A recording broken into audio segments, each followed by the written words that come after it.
Привет, друзья! Мы продолжаем наше путешествие по Северной Америке.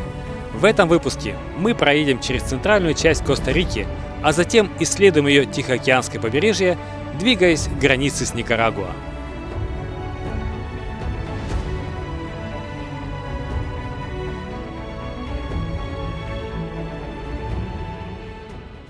Отметив Новый год, мы задержались в этом кемпинге еще на несколько дней. Здесь мы встретили пару знакомых путешественников, с которыми пересекались в других странах. Кемпинги в Коста-Рике не представляют ничего особенного, но ценник начинается с $20. Чем хорош этот кемпинг, он находится рядом с океаном. Пляжи в Коста-Рике радуют глаз. Они мало где застроены и сохраняют дикий натуральный вид. И это отчасти благодаря тому, что более 30% территории страны являются национальными парками. Особое внимание стоит уделить идеальной чистоте этих пляжей. Здесь вы не увидите ни одной соринки, что совершенно противоположно Бали, где приходится утопать в мусоре из пластиковых бутылок, пакетов и трубочек. Можем с уверенностью сказать, что Коста-Рика является самой чистой страной, которую мы проехали за последний год.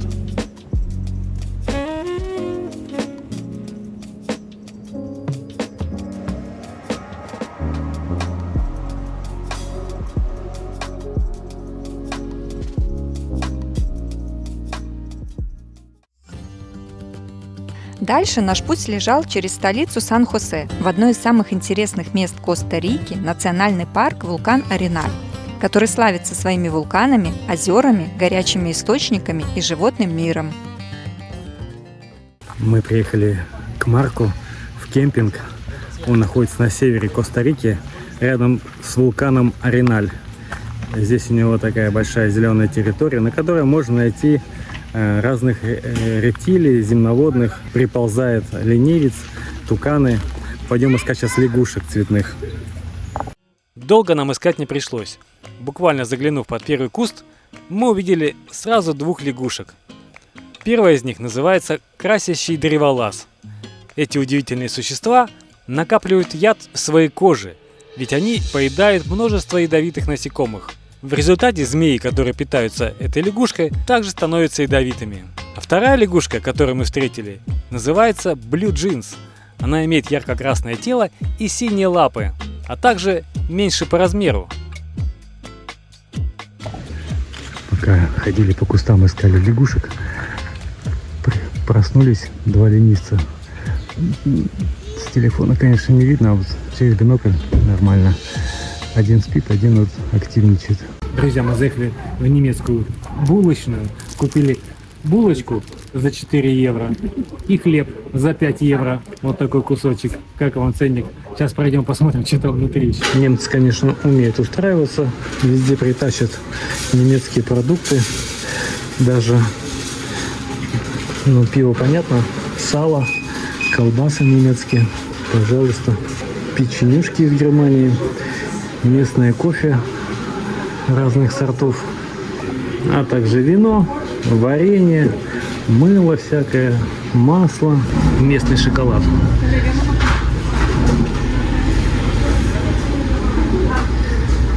С ленивцами. И, конечно же, самый вкусный хлеб и булочки. Но цены, конечно, космические. Булочка 4 евро. Хлеб, я как уже сказал, по 5 евро за маленькую буханочку.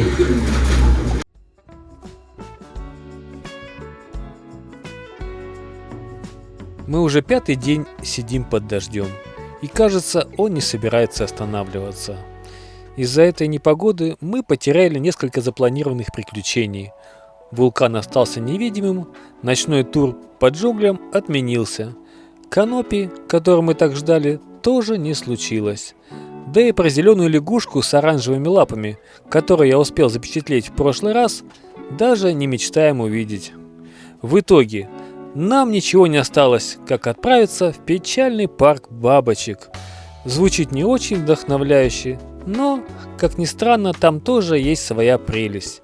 Эти хрупкие создания, расправив крылышки, будто пытаются развеять нашу грусть, хотя бы на мгновение.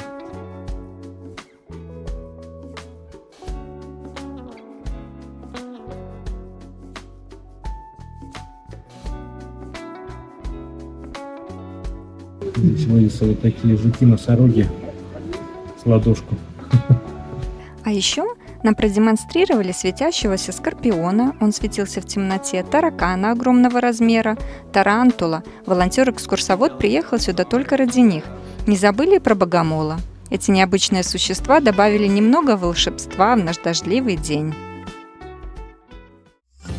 Не дождавшись хорошей погоды, мы решили направиться к океану.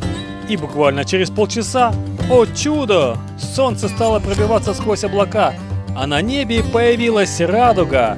В этом и заключается особенность Коста-Рики. Проехав всего несколько километров, вы можете оказаться в совершенно другой климатической зоне.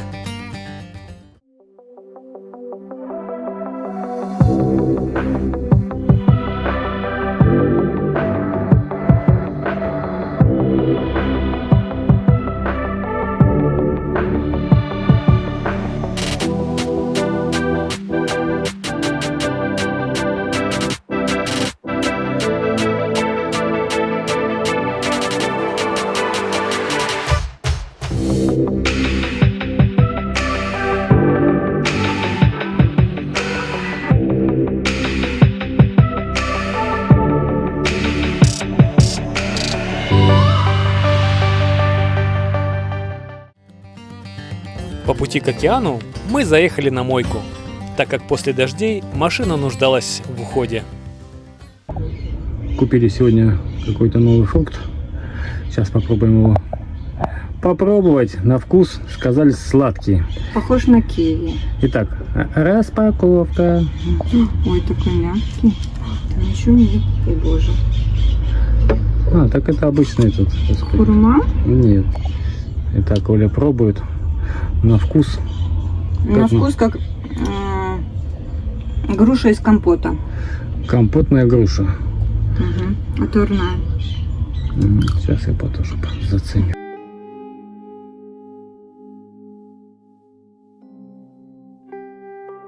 Как только мы доехали до океана, удача снова улыбнулась нам. Хоть сейчас и не сезон черепашек, нам все же повезло увидеть множество новорожденных черепашат, которые под присмотром волонтеров смело стремились в океан, уносясь в закат под последние лучи солнца.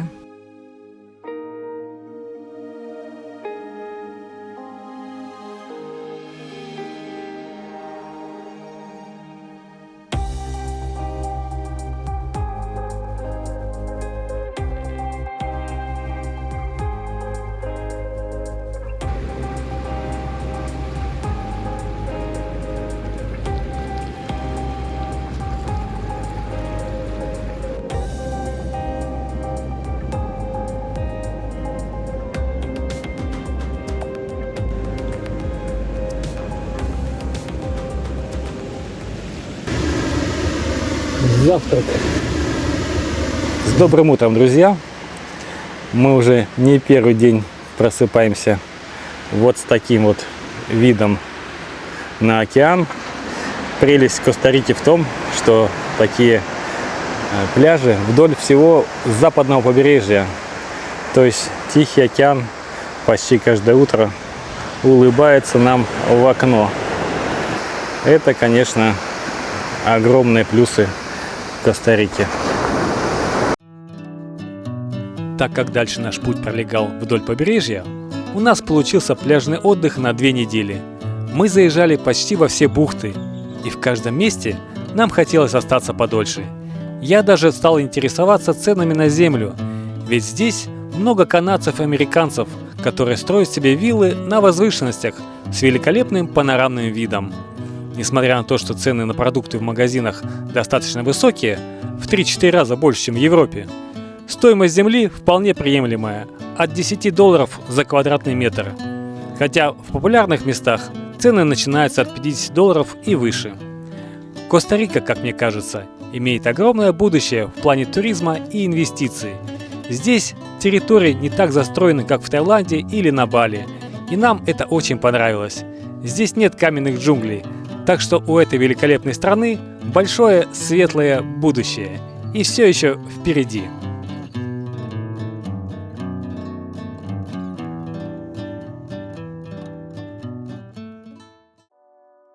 Заехав в очередной кемпинг, расположенный в заповедной зоне, и узнав, что стоимость проживания составляет $40 за сутки, мы решили пропустить это место. Обычно мы останавливаемся в кемпингах, когда чувствуем себя не в безопасности. Но в Коста-Рике этого ощущения у нас не было, несмотря на то, что слышали несколько не самых позитивных историй. За месяц нашего пребывания в этой стране мы ночевали в кемпингах всего 5 ночей.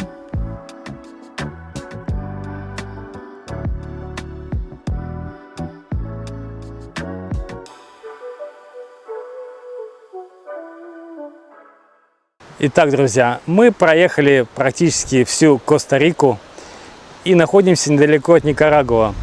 На той стороне залива это уже Никарагуа. Уезжая из Коста-Рики, мы чувствуем что-то, как будто не получили то, что ожидали от этой страны.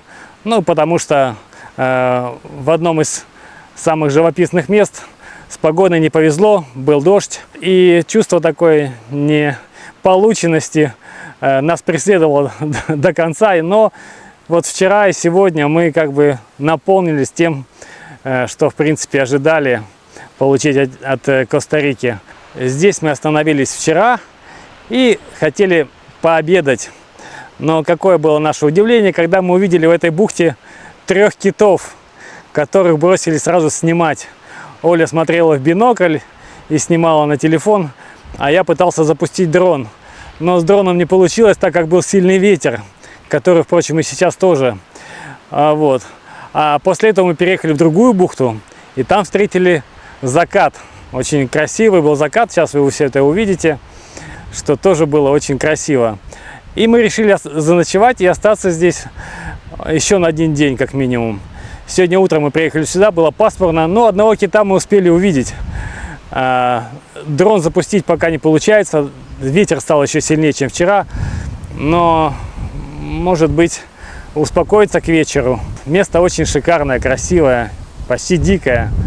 Кроме китов и дельфинов, здесь очень много обезьян и попугаев, которые в огромном количестве летают над головой. Очень прикольно просыпаться утром рано, где-то около 5 утра или 5:30, под безумные крики попугаев и обезьян-ревунов. Это мы не забудем никогда.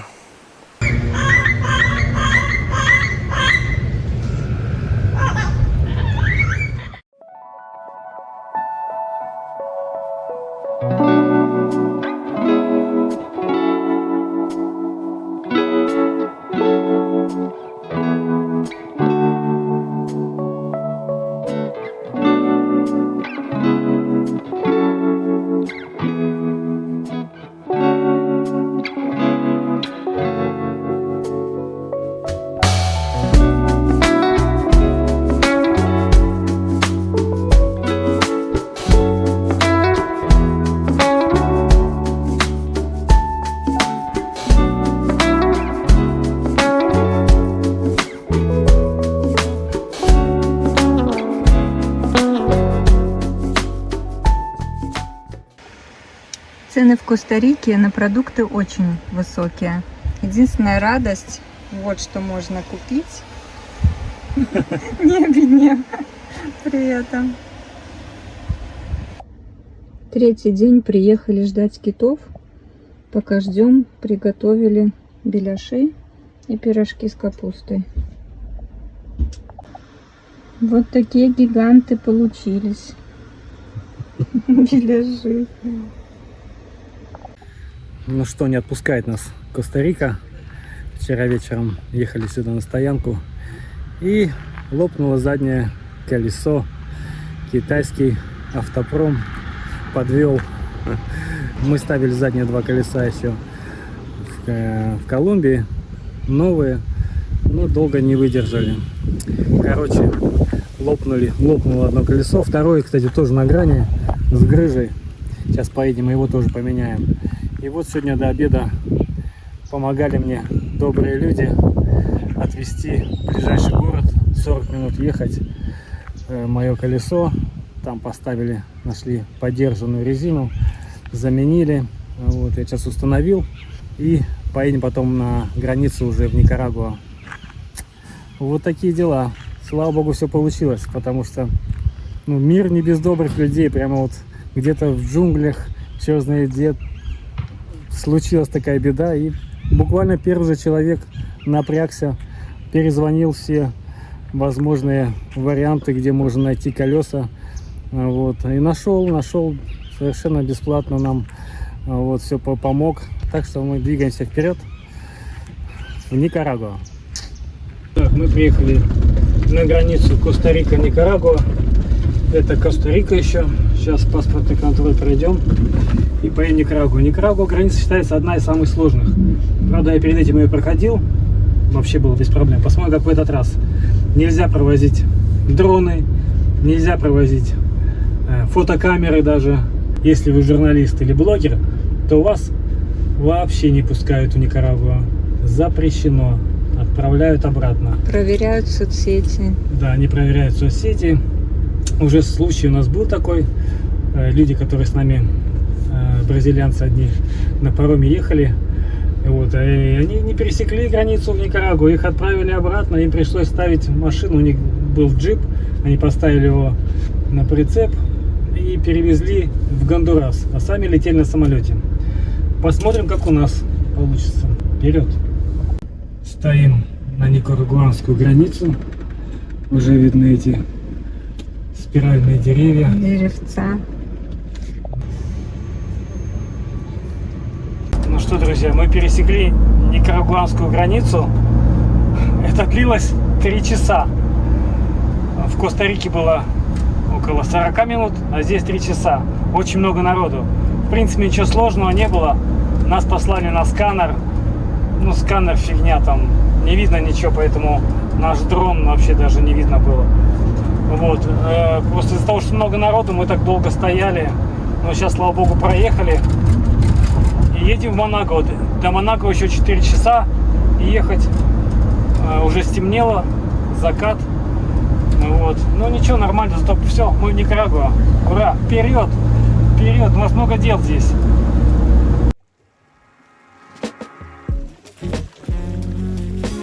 Коста-Рика оставила незабываемые впечатления и яркие воспоминания.